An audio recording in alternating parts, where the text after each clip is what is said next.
Hi, everybody. And as you've likely noticed, this course focuses primarily on North Atlantic art, on art made, in other words, in Europe and North America. And to a certain extent, there are valid reasons for such a focus. After all, 6 of the 8 largest urban areas in the world in 1950 were in the US or Europe. And well into the 1980s, there were no contemporary art gallery scenes as extensive as those in New York City or London. But the past few decades, characterized by intense urbanization and globalization, have obviously yielded a much more diverse and international art scene, and have pointed too to the blind spots in traditional art historical narratives. In the past 2 decades, for instance, art historians have become more fully aware of the contributions of the Gutai group, the Japanese collective that offered a unique merger of abstract expressionism, body art, and performance art that reimagined the lessons of Jackson Pollock through indigenous lenses. Similarly, the complexity of Latin American modernism is gradually coming into much sharper focus as key works have been translated and important shows mounted, from the interactive, tactile creations of Lydia Clark to the delicately affecting work of Elio Wittisica. Brazilian art in particular is now seen as a substantial alternative to, rather than a mere derivation of, North American modernism. The work of José Leonilson, who was born in Fortaleza, Brazil, in 1957, offers a useful example of the importance of decentered narratives.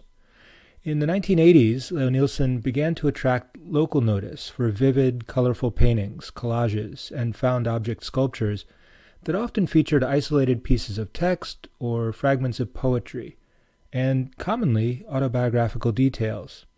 His inclusion in a seminal 1984 show of Brazilian art raised his international profile considerably, and he traveled quite widely in Europe in the latter half of the decade. Leonilson, who was raised Catholic, was also a gay man, and although he was partially closeted, he apparently enjoyed frequenting gay clubs. In 1991, near the height of the international AIDS epidemic, he learned that he had contracted the HIV virus. And much of the work that he did in the 2 years before his death constituted a sort of open meditation on his mortality. As his health eroded, he largely turned away from painting and began to produce instead small embroideries on bags, swaths of canvas, and pieces of denim. These delicate grounds, rife with personal associations, were sometimes then augmented with buttons, small pieces of costume jewelry, images of body parts or organs. They might be seen as oblique, largely private allusions to his own experiences. In fact, as Leonilson once put it, "I don't make impersonal things." Ninguem, which can be translated as nobody, was made in 1992.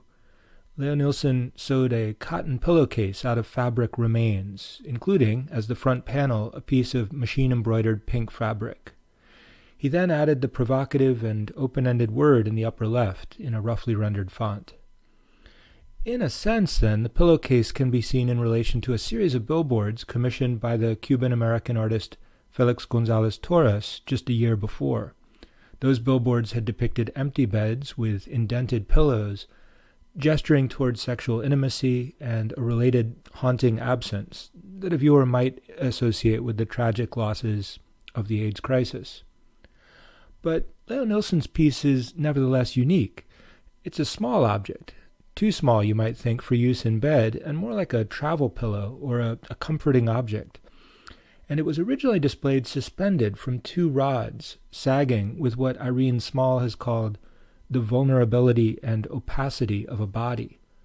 Stretched, taut, and sagging, its arc vaguely recalled the dead body of Christ in numerous Catholic altarpieces, such as Raphael's cloth-bound corpse here. An apt analogy, perhaps, given that Leonilson would die within a few months of making the work. If this is a comforting object, then it's also shot through with loss and even tragedy. It feels almost like a relic.